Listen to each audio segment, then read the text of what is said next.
Motion to go into non-public to discuss a contract, and let me give you the exact.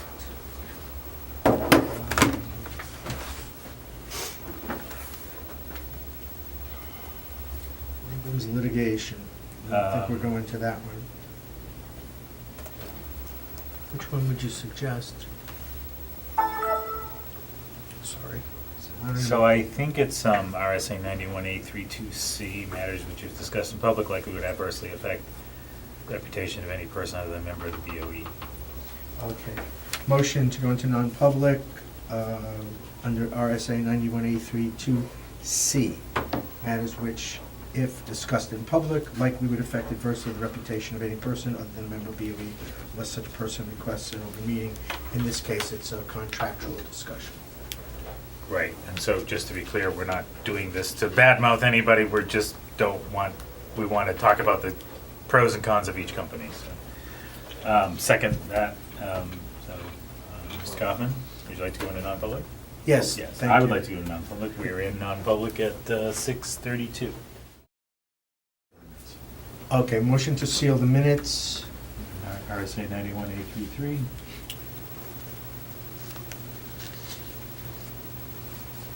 Seconded by Mr. Hollowell. Seal the minutes, Mr. Kaufman? Aye. Mr. Hollowell, yes. Minutes are sealed. Mr. Kaufman? Motion to approve energy efficient investments of Merrimack, New Hampshire. Motion to recommend to the board the approval of energy efficient investments of Merrimack as our energy audit contractor. Is that okay? Energy services contractor. Energy services contractor. Thank you. Seconded by Mr. Hollowell. Discussion? I think we're very, well, first, thank you to the vendors that did come forward and make presentations and responded to RFP. I think after a review, we've selected people who are very familiar with our current infrastructure and are using already one of the vendors that we're currently using as part of their team. And it just made for an easier, I think, decision to make, at least for me. Okay. Further discussion? Seeing none, all those in favor say aye. Aye. Opposed? Motion passes. So, gentlemen, so what'll happen now is this will go to the full board, which is next Monday, the next full board, or? Yes. So Monday night, we'll be at the full board meeting.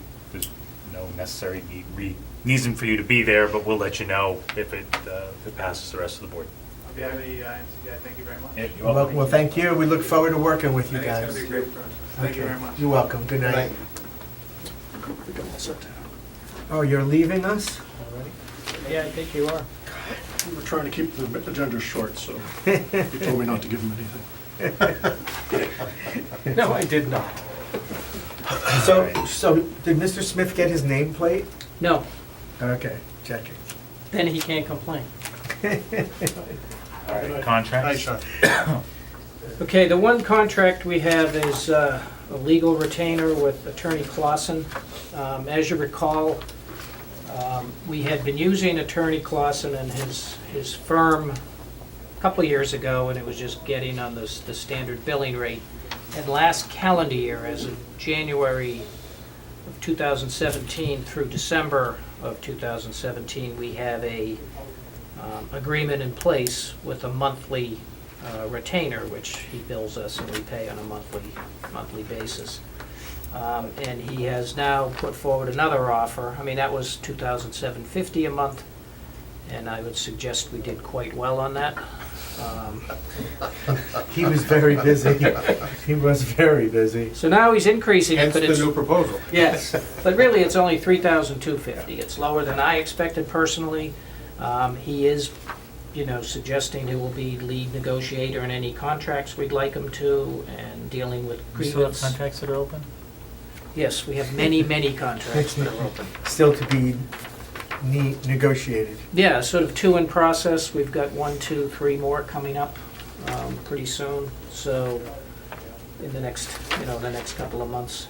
So the one caveat here is that this is a 6-month This is 6 months. contract, so Exactly. he doesn't get, Slam. probably so he doesn't get questioned by who's ever in charge Yes. of it. What are you doing? Why are you never here? How many hours did you spend over there?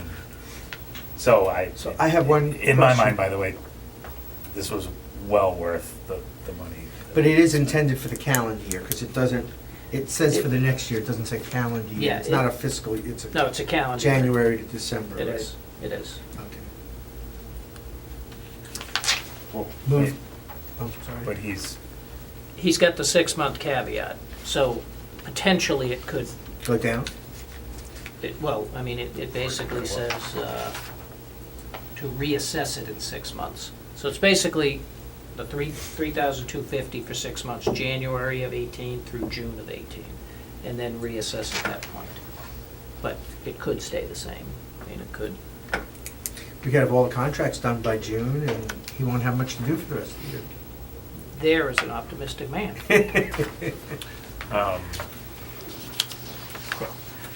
none of them going to get finished before the end of this calendar year, I'll tell you that. Oh, come on, there's one. No. I think there's Nope, one. I don't think so. Yeah, so I guess just in how you word this, I think I Do you have would some want to sample say. language? I think we would want to say, approve the proposal for legal services with Tom Clausen at an amount of $3,250 per month, as outlined in the letter from Attorney Clausen.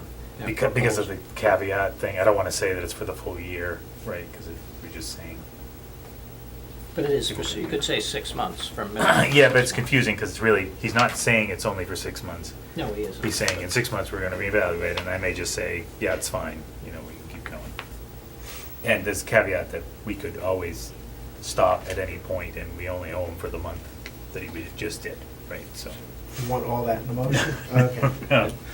Sorry. So let me, Yeah, go ahead. could I say something before I make it as a motion? Or do you yeah. want to work on that? No, that's fine. Okay, so make a recommendation to approve the contract for legal services from Mr. Tom Clausen dated October 10th in the amount of $32.50 per month as, okay, I reversed what I wrote here, but, That's fine. I would just say as outlined. In the proposal for Oh, legal okay. services Proposal dated letter. oh, October 10th. okay, fine, okay. Motion. Second. I think we We know. know what we want to do? Okay. I think fine. Jackie will get it. Good luck, Jackie. All right. I'm just gonna write down here, listen to Howard's motion. Oh, we're gonna be getting phone calls. Actually, you're gonna be getting a phone call. All right, all those in Vote. favor? Aye. Aye. Opposed? Motion passes. Next, Mr. Donovan? Okay, next is, sort of want to give you an update on the substitutes. If you recall, last year, brought in a bunch of information about ASOP and the different schools and how we were doing with subs. With the improvement in the economy, and this happened probably back prior to me coming here, but I think in the sort of early to mid-2000s when things were quite strong and the economy was quite strong, it was a hard time getting the lower paid positions, especially substitutes. So we've started running into that same problem. So we met as a team, an administrative team, and talked about some different things that we can do. So here's a number of things that we call them first steps to see if they're going to work. So the first one, we had another sub fair. Now, if you recall, we had 2 years ago, we had a sub fair, we had about 200 people show up to it. Then we had one last year, a very small turnout. This year, we got 57 candidates. 17 were done right away and put on the list. And then there was 30 more. Most of those, I think now have been vetted and are either yes or no and in the system. So we've increased that. The good thing about that is typically when the people that go to that fair then become subs right away. They're not people just saying, okay, I'm gonna do it and maybe I'll do it or maybe I won't, so we do get them. At the two high schools, Can which I is. ask you a Sure. question? So that includes the fingerprint check, because it just says, remember 2 references as a go.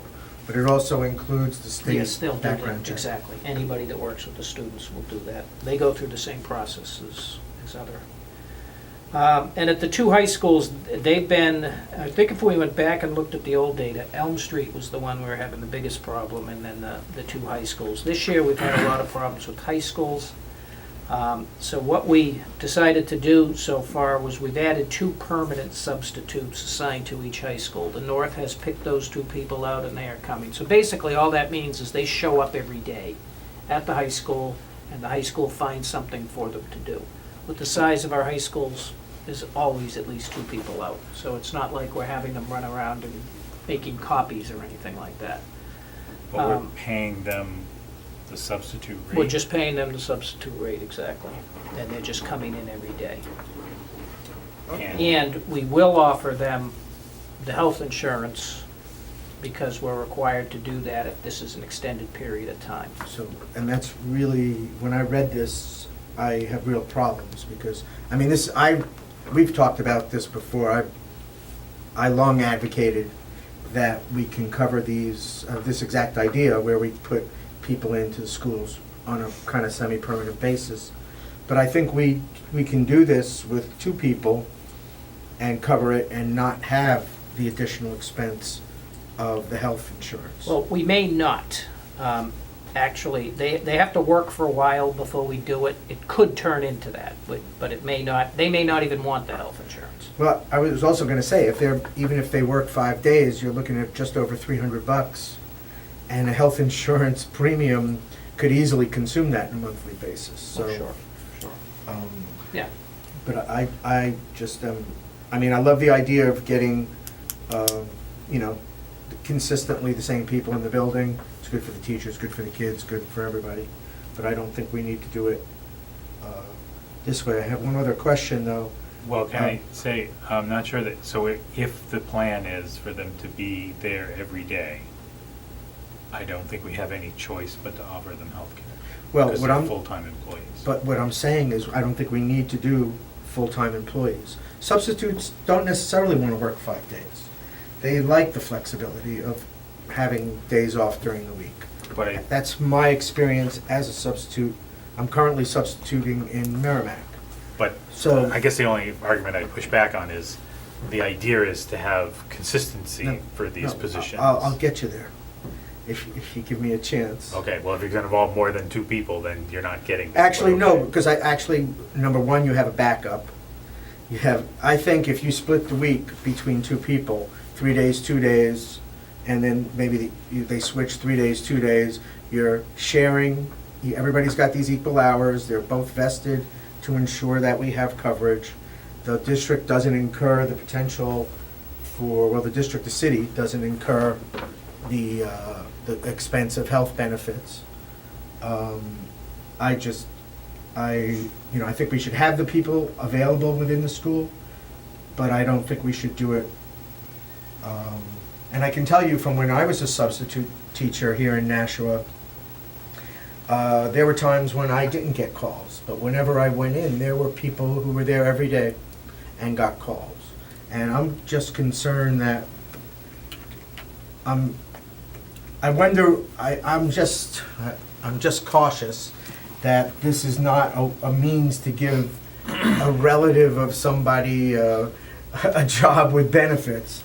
And what I would say is, I would like to know, because the way ASOP works now is when the postings go up, it goes down a list of people, and whoever grabs it first essentially gets the slot, right? Right, That's right. it's kind of, not random, but close to equal opportunity if you catch it at the right time.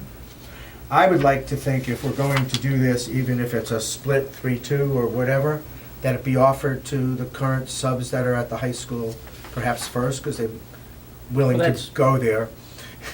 Where I That's what wasn't, it I is. wanted to go to the middle school, I didn't want to go to the high school. And give the pool of those people a chance to get this assignment. Because you're guaranteed 3 days a week, or whatever that turns out to be, and I would not want it to be done without everybody getting a shot at it, because I know how I would feel. Because I felt as though it wasn't equitable, but this is before ASOP, so. Well, the thing about this now is these are existing subs that the school is reaching out to. These are people they're very happy with. They're asking them, like you said, most don't want to work 5 days a week. Mhm. They're subs for a reason, right? And that's most of our substitutes. But North has found a couple of people that are willing to do it, so we were going to give them a try. I'm not sure South has even found anybody yet that wants to do it. But it was just a way to say, if we did it, would this really help us with the high rate of, not about high rate, but the rate of absenteeism that we have? Can you look into, I guess, Mr. Bolton, in terms of what our liability is around health insurance? So Merrimack, the way they get around it, All right, go ahead. Merrimack limits the substitutes to 20 days a month. So by that, It's essentially what we do. You have to. well, that's Under Obamacare, that's. what- that's exactly where I was going. So there Well, are. that's why I'm saying, if they work, so I know you don't want them to work 5 days a week, but if they work 5 days a week, you have to offer them health care. And I'm saying, and if I were a sub, I don't think we need to offer the health care. I think you'll get coverage. You might take 3 and 2, one person gets 3, one person gets 2. I think you can get that out of the pool of people, and we don't have to incur the liability of the health insurance. I have a different question related, but Mr. Farrington. You said they've already identified a couple of people at North, Yes.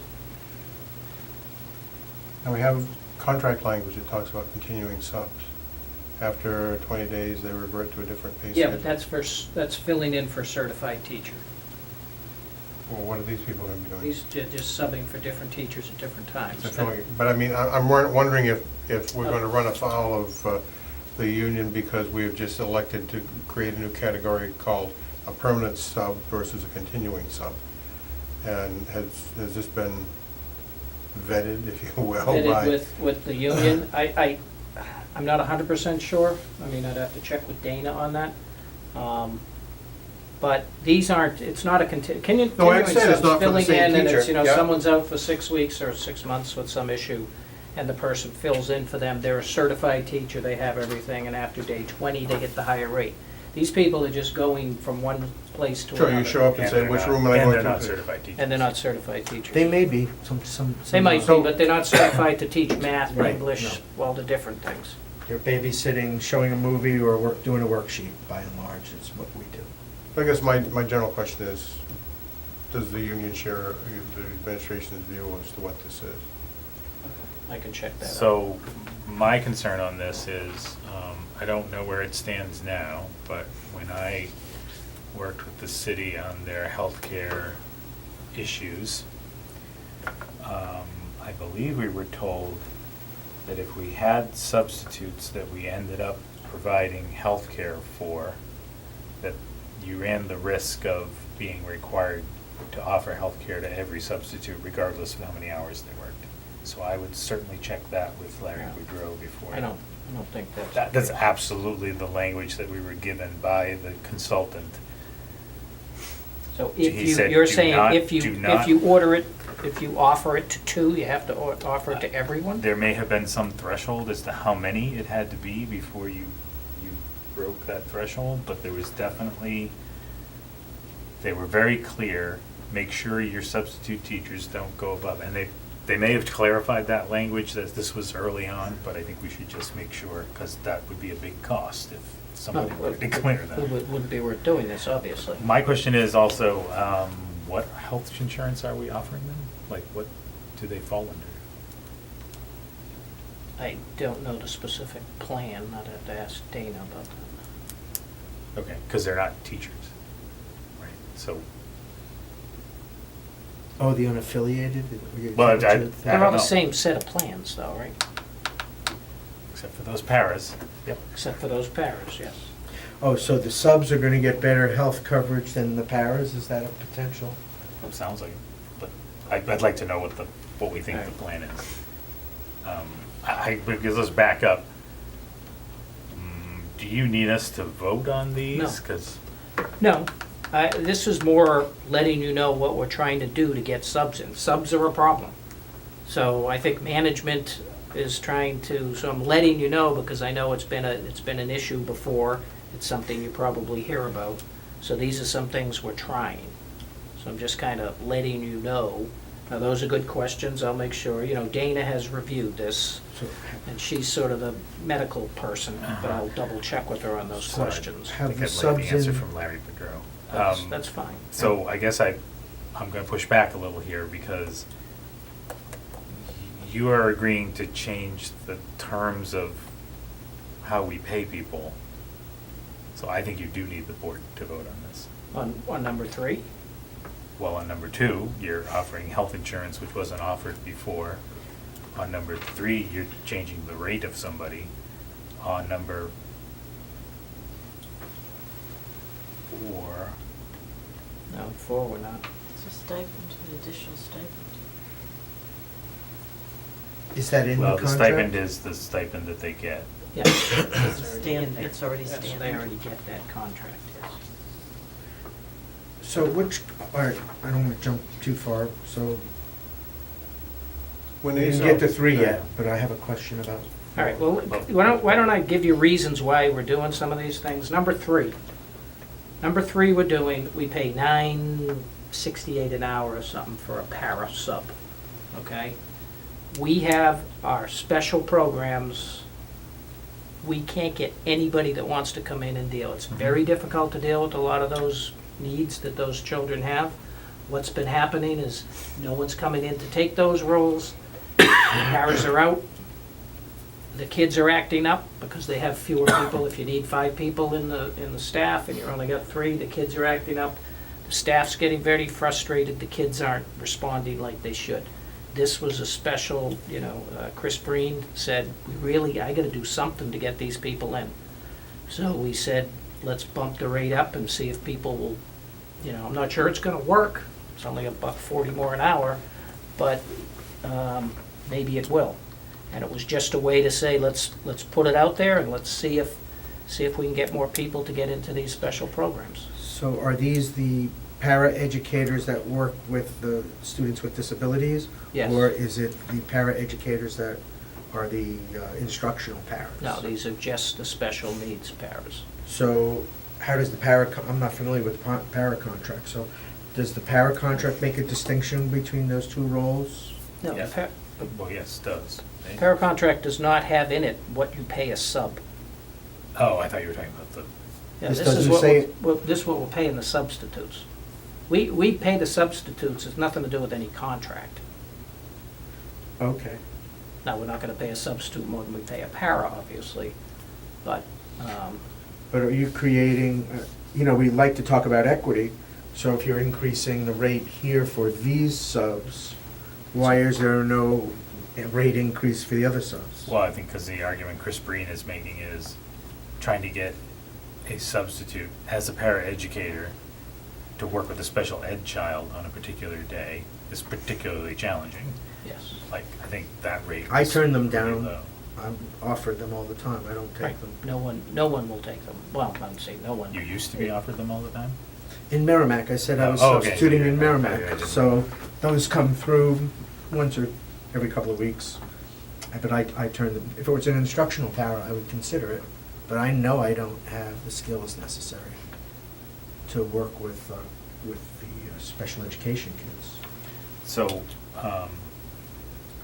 So is there money in the budget to cover this?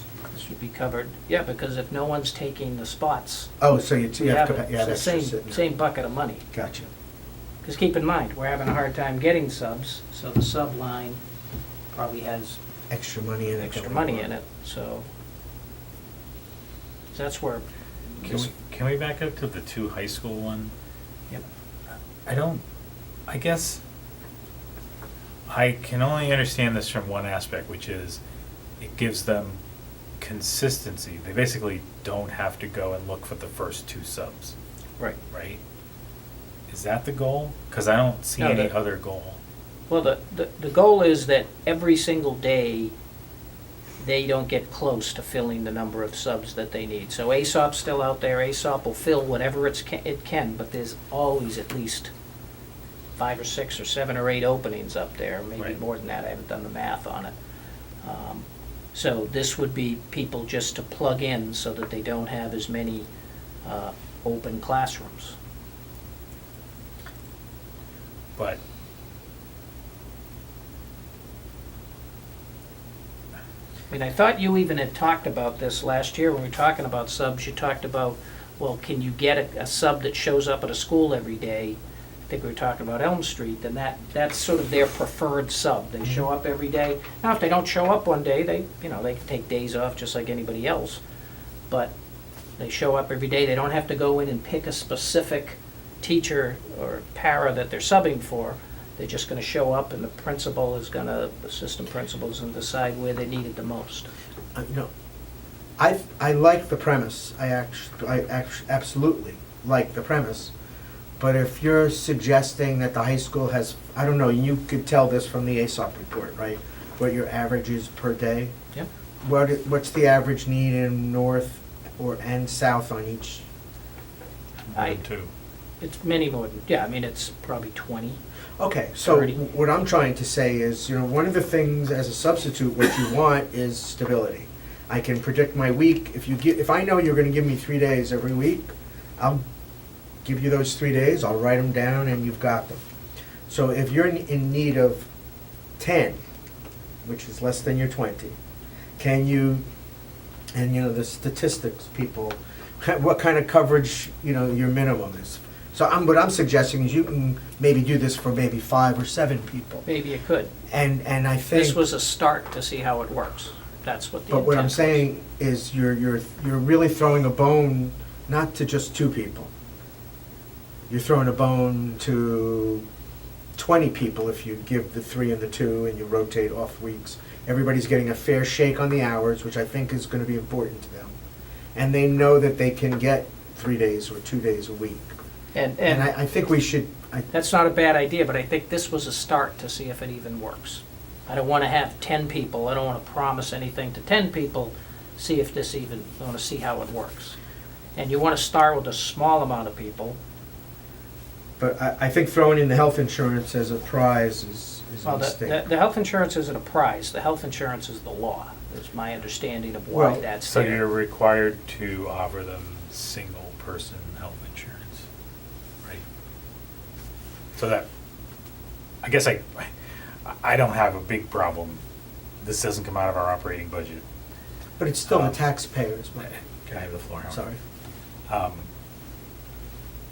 And while I know it's my problem would be if we have somebody who's, we're paying them $60-something a day, and then they're gonna take family health insurance, which is gonna be, if we're using the 80/20, now the city's on the hook for $15,000 a year in healthcare expenses, right? So I guess I would just say, we might want to at least change that to single person, 80% of the single person plan. Which might be the case, I'll check. And I will go back to, I like it or not, you can not like me for saying this, but I think these have to be voted on by the board because you're changing the rates and the conditions on which you're paying employees. You don't have the authority to change that on your own, right?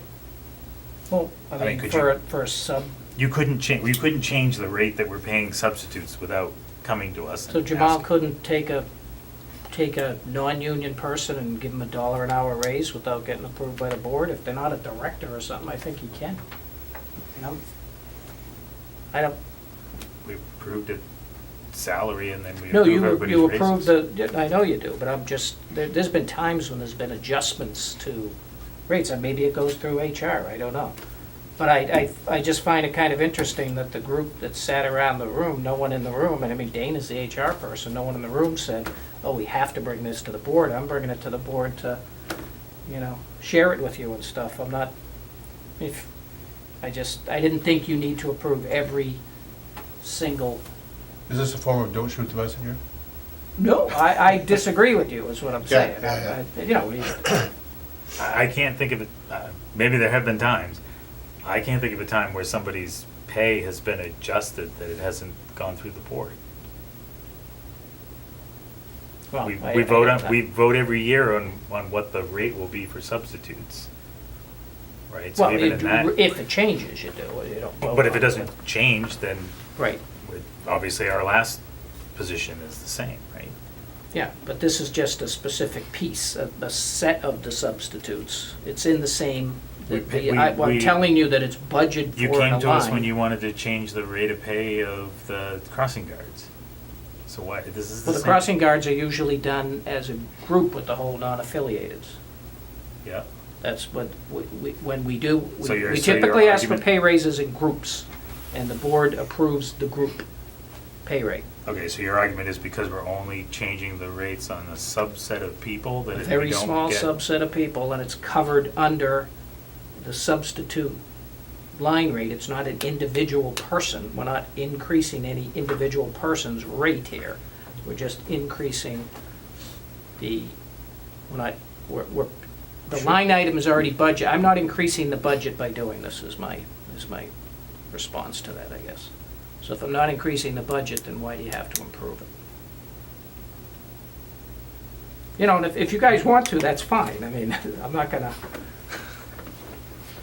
it didn't really cross my mind that it had to be done.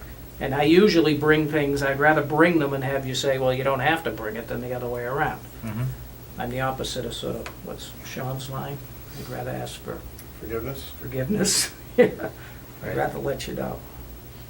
All right, why don't we go down to 4? So, but, okay, I happen to agree with Mr. Hollowell on this one. That's fine.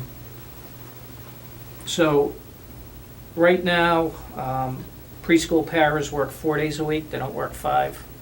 So we're allowing them to work 5 days a week, not every week, just 5 days a week, 3 or 4 times a month, so that they can get, that's helping us out a lot. That's a group of people that, for the most part, are willing to work one more day. So that just basically, that's just another way to get subs. Because right now, that group of people, they work 4 days and they never work on Fridays. So now we're allowing them to work some on Fridays, so they basically just added to the pool. They're people that are in the schools, they're staying in the schools they work in, so they're known entities. That's already begun to work out and cover things. Is the same implication there for health insurance, because they're working No. extra hours? No, because we're not allowing them to 5 days a week every single week. They can only do it like a couple times a month. So I think we should have that same idea with the high school substitutes, and not, because not everybody's gonna want it. No, I hear you, I hear you. Okay. All right, I think you might want to just change, you either want to change it to be well, so I guess it is technically $35 still. If they Yeah. pass the new contract, it'll be what, 38? Yes. So, But that's what it is now. And then the fifth point is, we're just going to open up the system so that people are capable, non-retirees are capable now in ASOP. Right now, ASOP blocks you. You can't work more than 4 days a week. It won't offer you anything else. Now we're going to let you do it. So if you want to work 5 days, now we're not going to let you work 5 days every single week, because that will run into the insurance thing. It's just going to open it up. So if you need to work a week or two, 5 days, and the school accepts you, fine, and then you'll. This is probably not going to help us a whole lot, but it will help us a little, especially for a teacher or para who's going to be out for a couple of weeks. A lot of times they try to get one person to come in. We can go in now, fix it in ASOP for that one person, allow the person to work the 2 weeks. It just allows them to do it themselves within the system. and this doesn't bump up against the healthcare thing? No, because we're going to be tracking this person by person, and if someone's working these 5 days a week, every single week, we'll have to go in and cut them off. That's not the intent of this, it's just to open I'm it sorry, up. Mr. No, Frank. that was the question I was gonna ask before you did. Is there a way to program ASOP so that it will open it up but still monitor that larger Yeah, you can concern? monitor it, you just run a report. Do you have to monitor it manually, or will ASOP monitor? Well, it'll monitor it, but it's not gonna send you a message or something, this person's worked 20 straight days. No, it won't do that. Will it just put a stop on that person to keep them from breaking the We will barrier? have to go in and do that. If we notice, we'll sort of run the report once a month. And if we notice someone worked every single day, then we'll talk to the school and say, hey, this can't continue, and Refresh my memory, what is the trigger to health insurance? Is it on 20. a single month? Is it based on, or is it over a period no, of 3 months? I think it's an intent of it being a full-time job. If the intent is it's a full-time job, you have to Okay. do it. If in practice, I think it's over a 6 or 12-month period. If in practice you didn't intend it, but then they ended up doing it, then you'd have to go back and do it. I don't know the exact calculation Right. on that, but it's a number of months. Merrimack limits you to 20 days a month. 20 school days a month, which some months, that's the total number of school days they have, right? But you're saying overall, it ends up being. They cap you. So if you have a 5-week No, but month, I'm saying, you can't, how many times does that? I guess what is the definition of full-time? Because I mean, if you get to 90, if you get within 1 day of full-time, that's okay? There's gotta be some threshold there. Yeah, there is for the health insurance, there is a calculation, but it's done over a longer period of time. It's not done over a 30-day period. Okay. Okay, so if you guys wanna, you're the board, I'm the messenger, so Okay. I can get you more information if you wanna do that. I don't need more information. It sounds like the only sticking point with Mr. Kaufman here is the health insurance for the 5 High days a school. week. Yes. yeah, I don't think we need to do it. I think you can get the coverage without having to put that carrot out there. Well, it sounds like, so you've already started doing this, right? I believe, like I said, I checked, I talked to Dana today, I believe at North, they've got a person that's agreed to it, South hasn't. So I think there's a person, but they just started doing it, so it's not like, Were they offered health insurance? no, I don't think so. I don't know. They just found a person. I don't know the details of the person.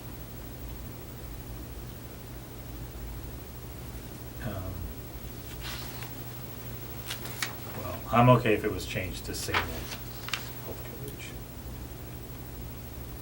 Well,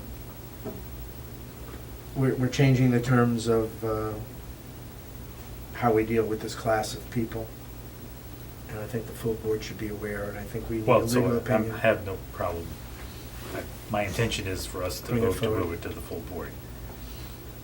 That won't make anybody happy in administration, apparently, but I don't really care. So, I mean, this is sort of like for 1 year, it's a test thing. I kind of feel, it's self-limiting, right? It'll just be for this year. Yes. And I think, again, if we go to single health insurance, then I think that just covers us from too much exposure there. I think you're gonna have to offer it to everybody. I don't think you're gonna get away with just the 2 people at the high school. Because of some trigger from Obamacare, you mean? Yeah, and Yeah, just so for that is the just for other- equity. Why are those 2 people getting it and I can't? And Well, if because you- they agreed to work 5 days a week. But the other people haven't been given the same offer, and they may or may not accept it. So if you offered 5 days a Well, they're week not- okay, but to they're more not a- subs, They're But not a when we union. offer employment, we don't check with 500 people for every job. We just pick a few and interview them, and then you pick one. You don't, it's not, you can't possibly be fair to everybody every time you offer a job. you have a pool of people that Right. you ask you get a phone call, you want to work today, and But- they say yes. But they're declaring a new class of substitute, which is a permanent substitute, right? So by doing that, you're defining a different class. And right now, you've pre-selected 2 people. Right. And not Just like everybody, but but just- not everybody in the pool had a chance to apply for it. But just like, it would just They're all be the same qualified. as saying, I want to have a specialized teacher for, so like a social worker. I only There's no have- specialization here except the There's a number sp- of days that you're willing to Sure, work. but that's just like I would have a part-time teacher, right? A part-time teacher and a full-time teacher. I only have so many part-time positions that I can fill, and only so many full-time positions. I I just don't- hope you don't create an internal problem with the other subs when they realize some people are getting preference over others. And that may cost you more than you might gain. I'll just throw it out there. People, as they are, we talk about equity all the time, even to the point of playgrounds and discrepancies there. And here you're dealing with people. And people who are actually beneficial and helpful to the district. The district can't function without them. And as well-intended as you are, and believe me, and I suggested this on my own, to do something like this, you may backfire, that's all. I just am very cautious about this approach. I think I think it could be made I think you'll get better results if you offer it to more people. And B, I think you'll get the equity across. And I'm sure even in elementary school would like to know they have one person they can count on every day. And it's not like it's not in the budget, right? Those costs are built in, right? You take every potential sick day of a teacher or Well, we don't do But- everyone. well, I think- every, but I mean, it's a huge number But I anyway. think, so I think they're trying to do some pilot things to understand whether this helps. So it could be that at the end of this year, or maybe even before the end of this year, they'll say, oh, that was really successful, that was great, that made it easier for us on days when we have really light loads. We already know we have the 2 that we need, but really we need 4 a day, or really Fairground should have 3 a day, or whatever, right? So, like you said, this doesn't, other than if they all were to take healthcare, this doesn't really cost us anything, because it's already in our operating budget, right? Except for the fact that we're not filling all the positions, so as you said, we sort of have a windfall from not filling all the positions, but it's not a windfall we want, so. I would pilot 2 months and evaluate it and not wait for the end of the year. Because if you want to expand it, you can expand it in January. You know what I'm saying is that I wouldn't wait a whole year, because if it proves successful, you can bring that right back into January or February and expand it, and you'll, I think, get better coverage. So I wouldn't extend the pilot, because I think it's going to be helpful. I think you're going to get a good response, and I think there's going to be way more subs who will actually buy into this, and I think you can do it with 3-day, 2-day, and you don't have to even offer 5. But knowing they have 3 days a week is the big deal. Ms. O'Hency? I just have a comment observing this. To try to get this to the full board, you 2 are not agreeing on the health care. If it's a pilot for 2 months, you don't need health care based on my understanding of over a 6-month period or whatever it is to how many days they're working. So why don't you put this forward to the board without the health care? Because it won't be needed in a 2-month trial period. And do the research before it comes to the full board and discuss whether or not that even should be a tack on. But I don't know how you're gonna move this to the full board when one is for and one is against the health care. You just have 2 people voting in this committee, right? Well, we actually have Ms. Farrington here this evening, so But we he actually hasn't have. voted all night, so now he's gonna add his vote? He certainly can. He's a voting member. He can choose to vote or not vote. On any vote? Or you could always just tie it up here and then bring it forward under new business. I don't have a problem doing it either way. Like, I personally don't think, I'm not sure the draw of 5 days a week being guaranteed to be paid $60-something a day is gonna be enough. So I would rather leave it there for the option for this sort of pilot thing for the year. Well, Mr. The pilot, I said the year, I don't think we actually discussed how exactly long the pilot's gonna be. We're gonna try it, Okay, it says the rest of the year in the language, but. Does it? Yep. Okay.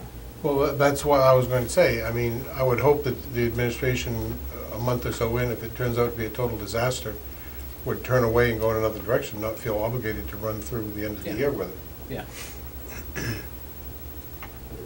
And on the other side of the coin, if it's really successful, I would expect them to say, we want to expand it. Well, the irony is now between Thanksgiving and then between Thanksgiving and New Year's, Christmas, a lot of people come and go. People will be looking for some short time to pick up some money for gifts for people. So it might skew things a little bit, but I think you'll get a good response. And, it's easy money. Kids really aren't that bad. They really aren't. Depends what grade you get, folks. I went to the middle school because I wanted a height advantage. All right, well, let's get to the end of this. I guess we don't know whether the one person was offered health insurance. Yeah, I don't know that. I'll have to find that out. I like Mr. Farrington's query about the union impact, and I would like to know if you had the answers when we come to the board about the union impact and the city benefit impact, and if we're gonna have to, if this logic gets us into trouble with other people. Yeah, I mean, it's not hard to get these answers. Like I said, it's not really, as far as the union's concerned, they're not their employees. They don't care about anyone that's not their employees, but I'll double check. But they go after the full-time employees to try and unionize them. So if you're giving that's the one group you don't have, Well, was so it the there's- subs and the, But it, and the crossing guards are the only two people, and the TIAs, three groups that don't have union representation. No, in the there's district. there's a few other small groups, well, substitutes would be a really hard group of people unionized. Well, They not if you can't. give them 5 days a week. to.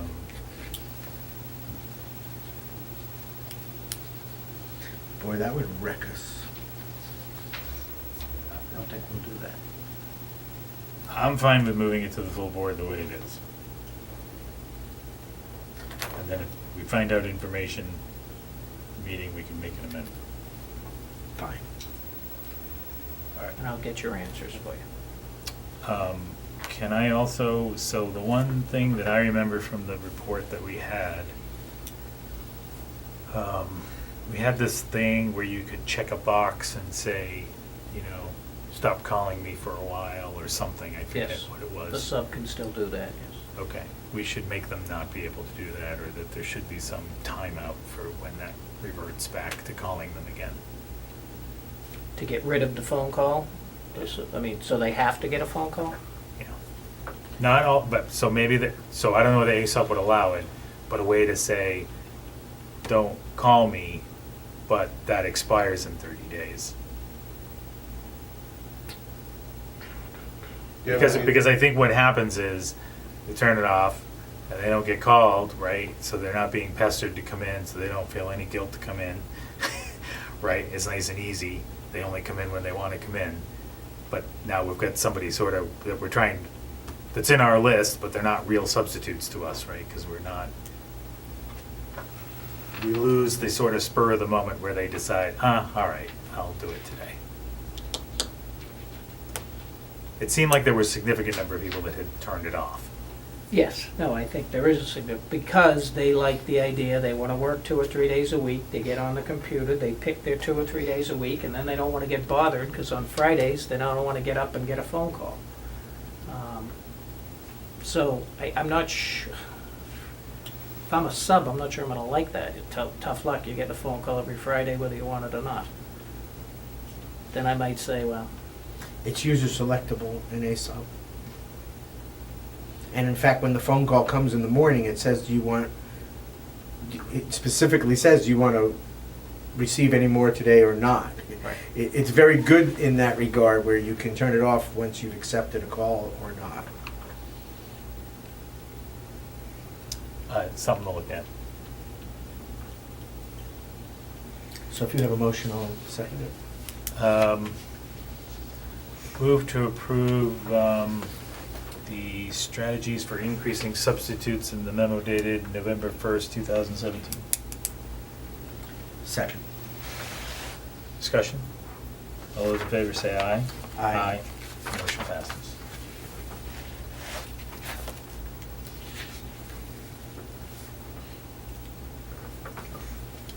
Copier update. Mr. Copier update, Mr. Kaufman's. My favorite one of his topic. favorite areas.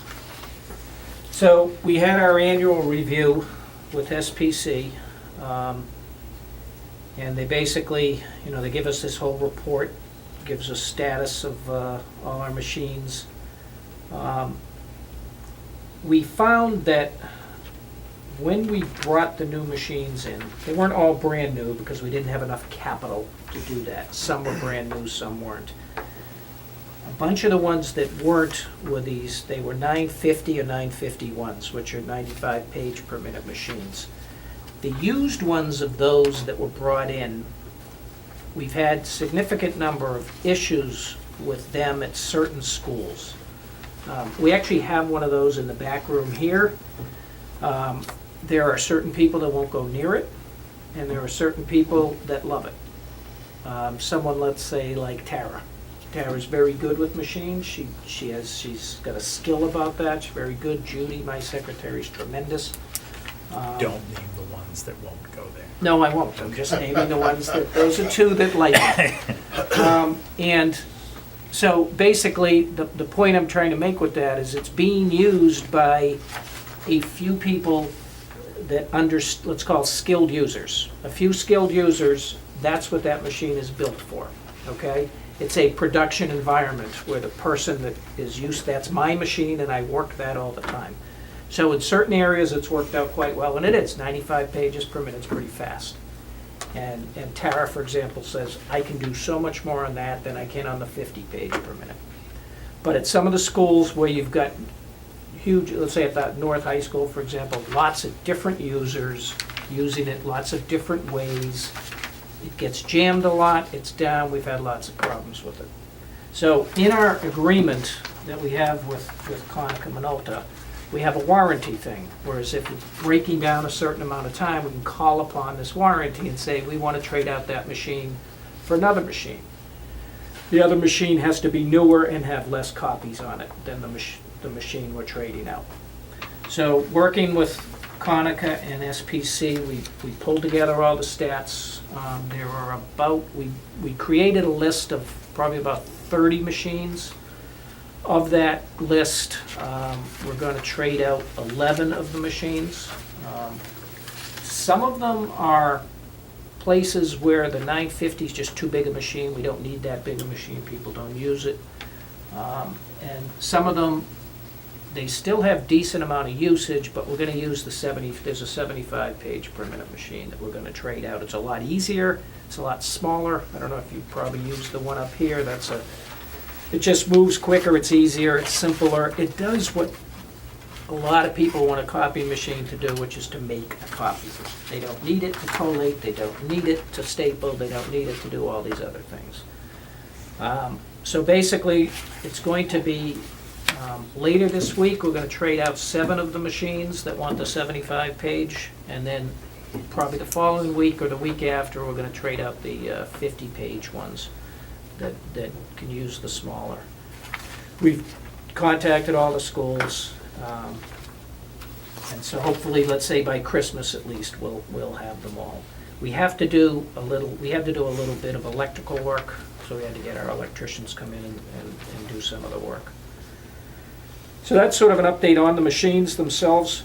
This will trade out the worst 11 that we have. We do have 3 or 4 more that we might be trading out. We're going to watch that list of about 30 or so that were probably the 30, biggest problems. We're going to take a look at those with the other 3 or 4 machines that we have in storage at this point. Okay, and then also, there's, on the pages behind here, there's how many copies we had last year and our costs. We had 29,176,385 copies last year. Of that, black and white were 96.5%, and color were about 3.5%, which is good. I'd like it to be even a little less on the color end, but, and then if you take a look at the first page behind it, it shows you a graph, and basically we went, for black and white copies, you take a look at 14, 15, we had a bit of a bump up, and then 15 and 16, and then 16 and 17 is 1% less. But if you look at 3 of those 4 years, they're about at the same level. And we also have an online tool where we can look at the machines by school, color, black and white, et cetera. I just got it the other day, actually, took a look at it. And we're sort of trending right now, actually a little bit less than this in the total number of black and white copies. I'm not sure if it's just the time of the year, and maybe later on they print more. So I'm certainly not suggesting that we're gonna run less, but right now we're trending less based on the first couple of months. And then you can also see the next couple pages of the total, the annual volume last year by school. And obviously, the larger schools, for the most part, have a larger number of copies. This office has a significant number of copies, too. Mr. Donovan, I have a question, because it looks like on page 15, Yes. are those numbers being averaged when you come? You mean the numbers on the right side? Yeah, once you get Yeah. into the plant ops and things like that, they show 0 annual cost per student, yet there's at the bottom. Yeah, because there's Are they no being students. averaged in? Yeah, there's no students. The cost, I don't even really look at that, to be honest with you, the cost per student. Because see, that there's no student population for plant ops and district office, it's 0, so you can't do the math on 0. But I But guess that's I'm not asking, is that an average at the bottom? Is it averaging zeros into the number? I'm sure what I'd have to do the math, but I guess if we took the number, divided it by the total student. But it's 0 and 11,131. 0, so it doesn't make any difference to the total.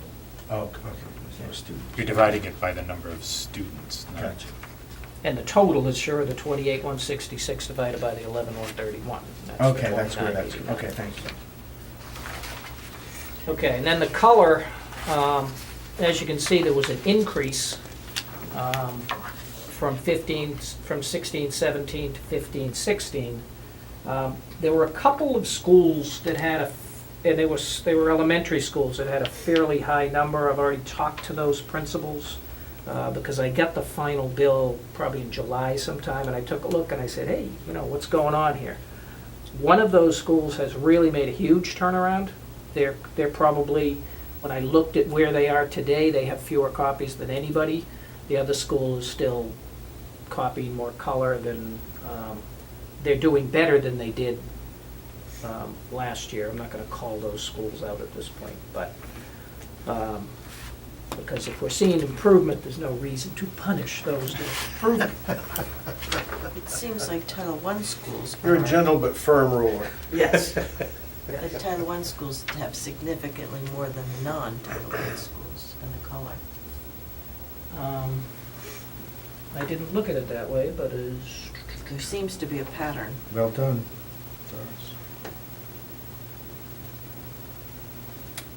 There might be a reason, Charlotte is all Adams I'm is saying. Title I. Before the 5, right? yeah, no, the highest is, Charlotte. They're doing a lot better now. They were the, But they might have a reason that they need more, but, because it's consistent, the 5 Title I schools are at the top in the per student are copies. you talking the per student? Yeah. Highest is not. So, Dr. Crisp. Dr. Crisp is Oh, so. 391. Yeah, there's one mix-up, yeah. One that's 4 not out in of Title 5. I. 4 out of 5. My mistake. Dr. Crisp is doing phenomenally well. Yeah, but I think, if you look and say, okay, there's like 4 of them that are high, above $5. Everyone else sort of in the same ballpark. 3 of the 4 are Title I, the other one isn't. So, I mean, I can take a look at how we're doing this year on it. I never really looked at it that way, but I can do that. Okay, so nothing for us to. this is helpful, thank you. Yep. So, and like I said, if I can get, it's kind of hard, but if I can get the schools to use the online tool more and look at it, then maybe we can make some, Mr. Donovan, I have a question. yes. Does, when the vendor comes in and brings these, swaps this one out for that, the next machine, does it include some training for some key people in that building, or they just install and run? It could if it was needed, but most of the time they're putting a machine in where one like it already exists. It's still, it's the same brand, it's the same controls. But the point you made before was the 95 pages per minute was overkill, Right. and jams, so it looked to me that in those instances, maybe training might have helped. Yeah, we did try to train on that, but those big machines were hard to train on. It's hard to get people to show up to training. I mean, True. But that's what they want, right? And they want it, but then when you bring it, 5 people show up instead of 30, and and in schools are hard places to train anyway, because when do you do it? You know? Like a lot of companies, you can say at lunchtime, we're gonna train, but schools have varying lunch times. Okay. Financial report, Mr. Donovan. Now, I don't want you to think, just because we have all this time on the clock before 8:30, that I'm gonna let you run wild and go through every line item. Come on, Mr. So Ryder I used to would let be- me do that. Nope, Mr. Ryder is not here. So, All right, we'll I just know run things that are through a few pertinent. things. We're only October, so nothing too concerning. The wages full-time is sort of online, because if you look at the month-by-month report, and I compare it to the previous years, we're right on line with where we were last year as far as wages full-time at this point in time. Same with wages part-time. when you say that, you're speaking as a percentage spent? Yes, Is that what you and really look at? looking at a month-by-month last year to month-by-month this year, the numbers are pretty close. And, the staffing's pretty close to what it was last year, too. The overtime, just to let you know, I do an analysis every month, to take this data, put it on a spreadsheet, and I break it out by school. Because most of the overtime, sort of the maintenance side, dollars, that's probably 85, 90% each month. But also looking at it by school for secretaries and things. And then after about probably 5 or 6 months, I'll send some data out to the schools and say, here's what you look like compared to the others. Whether it, gonna change a lot, I'm not sure, but the overtime is in decent shape at this time of year. That seasonal custodians, those are a couple of custodians that are not in the union yet, they're just temps. Sean's in the contract, Sean can use temp people when people are out for a long time, so they're temp for a certain period of time, so that goes into that line. We don't really budget anything in there, because they're effectively taking over the positions of someone that's out on full-time. The longevity's a small negative number, that's just there was a payment made incorrectly by the system, so the person's paying us back. So that'll be a negative until the first longevity payment. And the other thing, the retirement and separation pay, you'll notice year-to-date it's 169,000 over. This month, of that 70,788 for the month, that takes care of the final 3 teachers that were on the list. So the budgeted number of 800,000, 700,000 of that was budgeted for teachers. All those teachers are now paid, the numbers came out pretty close. But the other numbers that are over, there was like 180,000 that was administrator pay, a couple of principals that had been here a while left and those payments hit. And then there's, the other thing you see in here is when someone leaves, if they have extra vacation time, let's say it's a custodian or a non-affiliated person, those costs go in here too. They're not big giant costs, but they do go in here. So basically, that 970 number isn't going to increase significantly unless for some reason some sort of an administrator leaves in the middle of the year, and I don't see that happening. So that number's going to go up a little bit, but not too much more. That's pretty much steady where we are. But we're still Yeah, we're almost 170,000 over. Exactly. Whereas last year, we were a little bit under on that line. The previous year, we were way over. So What's the reserve account cut in it? We have about 270,000 or so.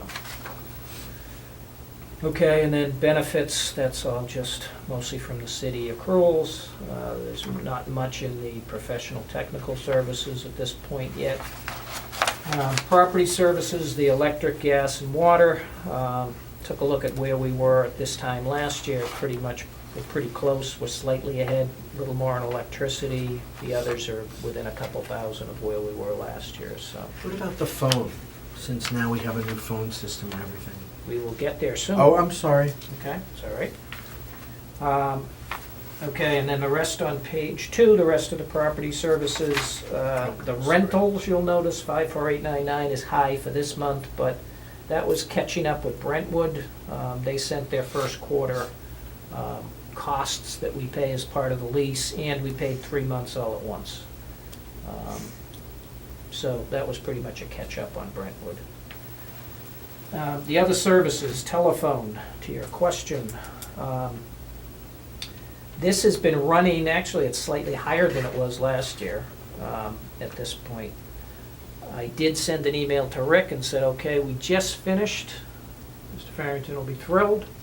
The final phone, Amherst Street School was done yesterday. So the phone system is now in and working for the most part, I guess. You at all got the to see schools. it done, George. Here 3.5 years. Now, obviously, Should there's. we send a note to the aldermen, to the city, and thanking them for their expeditious? Well, I think you should see if it works first. Now, the phone Sounds system. like it doesn't. The phone system, no, I think it's decent, it's working pretty well. It's not done citywide, though. The police are done, schools, just like yesterday, are done, but there's other parts of the city that aren't done that still have to be brought together. But my question to Rick was, so we're gonna start seeing a reduction in the copper lines?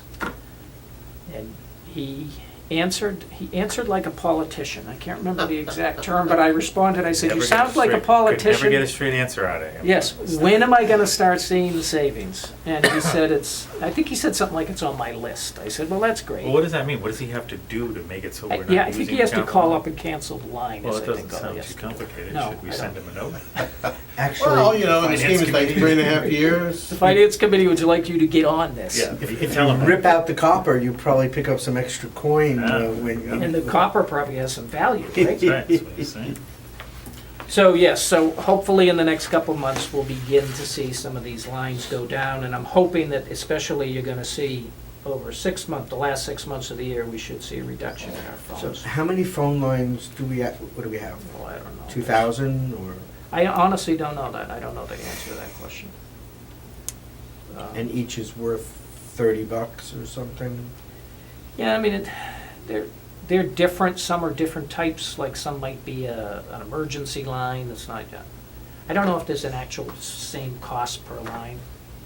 I don't know. The phone bills are so giant. Let's encourage Rick to Yes, to pick take up care of that. one of those copper line phones and say, why don't you disconnect this one?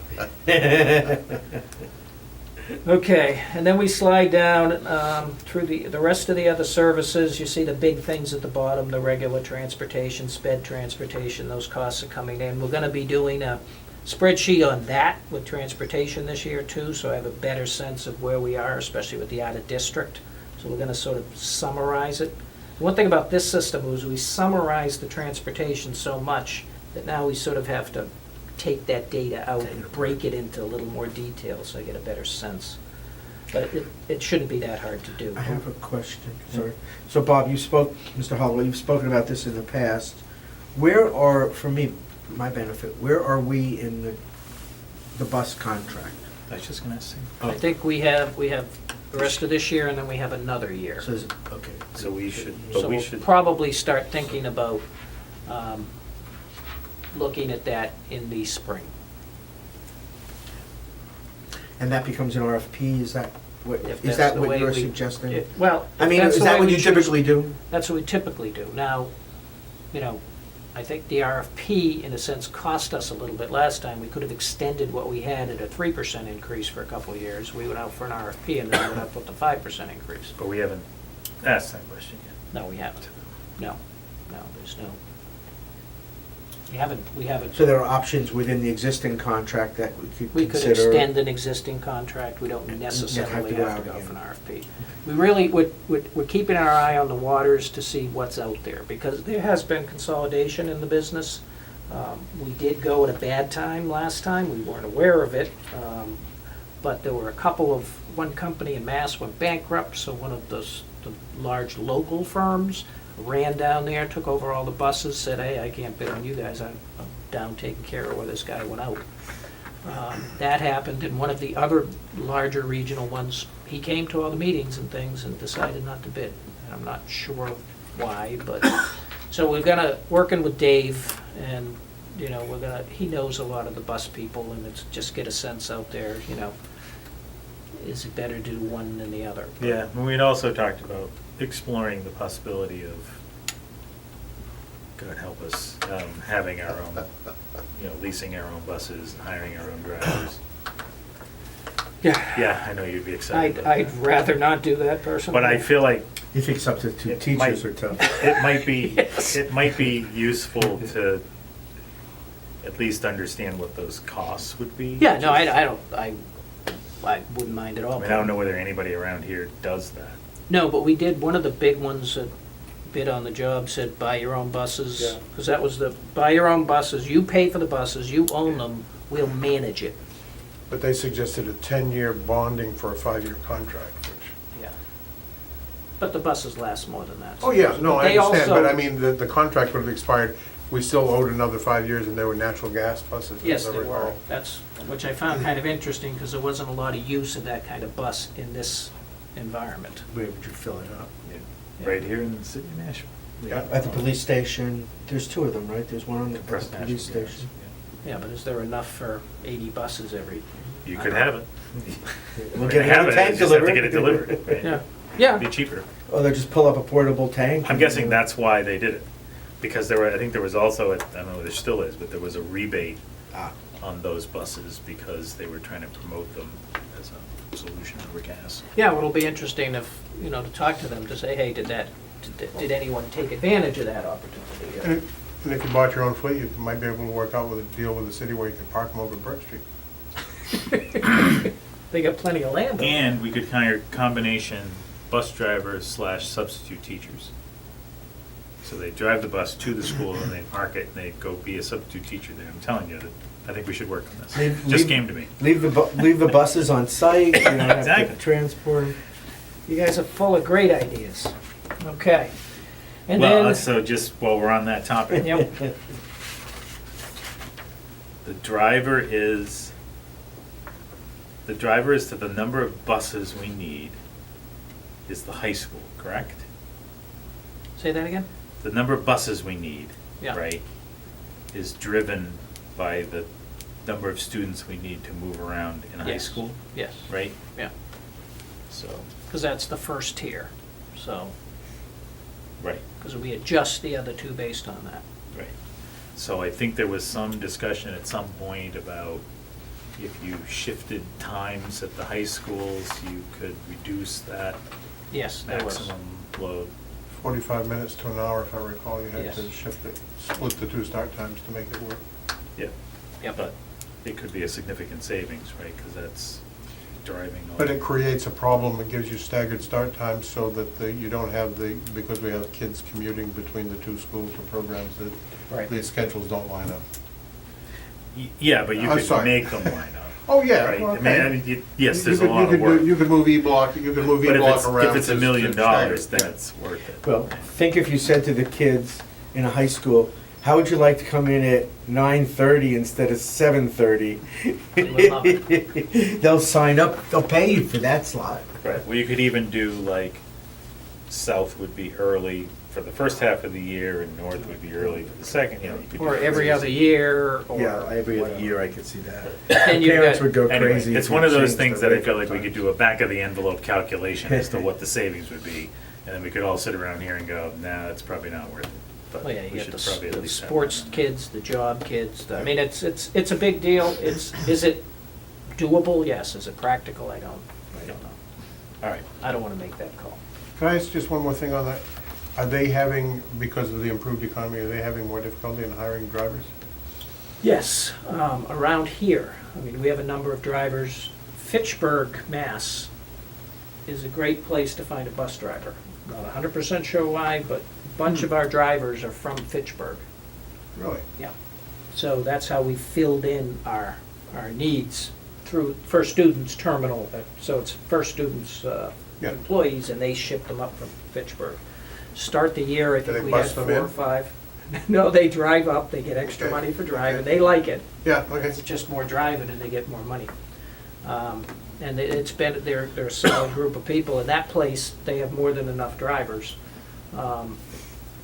We had a pretty good start to the year, then we had some drivers left. And right now, I think it's pretty good because most of the sports teams are done. But when the middle school sports teams were going, especially at Elm Street, every single sports team gets shipped out of there by a Yep. bus. Yep. We should look to relocate that school where they could have well, I guess we're not gonna do that. Yes. All that'd be right, the moving next- along. Okay, and then the other large item down there, the tuition out of district. We had our first meeting with setting up our spreadsheet with this year's set of kids. So we'll start looking at that. Those numbers are running a little less than last year, but, you know, they're gonna It's catch up. only November. It's only November, it'll be a big number, I'm sure, but we Yeah, we added don't have money, our right? first, we added 700,000 there, which will help a lot. But we don't have our first estimate yet, we'll probably have our first estimate come January, because all the kids will have pretty much settled. And we can estimate month by month going out. Okay, supplies and materials, not too much there. Then the equipment, you might have noticed that the computer equipment year-to-date's a negative 28,000, and the miscellaneous equipment year-to-date's a minus 25,000. Basically, the curriculum group had a budget of about, I think it was 40,000 that they had in miscellaneous equipment. I think they bought a bunch of, there was some carts and things that were approved a couple months ago. They bought it, they charged it to the wrong place, so we sort of flipped it around. So what you see here is the negative transfer just for the month. That'll go away. And then they didn't do the rest of the transfer entry because they have enough money in the other 7-1 account. But that's really just sort of accounting transfer things. That'll fix itself as the year goes on. Something that just occurred to me. Transfer we approved 2 months ago maybe on the chairs for the high schools, and then the social media was all abuzz about there weren't enough chairs and people were having to stand in the corner and all that. Do we have, do you I know? believe we do. I've spoken to both, we bought a bunch of chairs. Okay. I've spoken to both principals. I told them, use the money that you have. They get a couple $100,000 a year. And I said, look, if you run low on something later in the year, then I can probably help you out. I'll see what I can do. But I was at South today, they had the school senate, the senate invited the board today, so I was there, Dottie was there, and Dr. Mosley. And that was one of the questions the kids asked, had to do with chairs. Oh, yeah. yeah, Because it's, they were standing in classrooms, because they heard their friend was. We were in the nice, small little auditorium, the lecture room they had, so 'Cause I those had are been- comfies. I have been given the impression by, I won't say by whom, that there was sort of a miscommunication, and that's why you saw things showing up on donors' choose for chairs when they really didn't. Okay. Well, although I did stick my head into, it was a science lab, a science room next door, a brand new teacher, and I was there, and the kid felt so bad that the chair had fallen apart on him. So there's, you could see the nut or the nail or the screw, whatever it was on the floor. So they do have issues. And Dr. Mosley said, I promise we are going to address them. So folks, we are addressing it. okay, so that's pretty much it. Financial report. Okay. And Transfer transfers? report, just 2 of them. Neither one is over 5,000, so it's just informational. One is moving the CTE program, moving funds from where they moving it from. It's from the computer software to the general ed line, because they have to, they're paying for the culinary arts, that's sending the kids to the, these are free and reduced kids, so Oh. they're required to cover their costs in that program. And then Bicentennial, they had a speaker, a presenter come in. His name is Mike Anderson. He's been used at a number of different schools.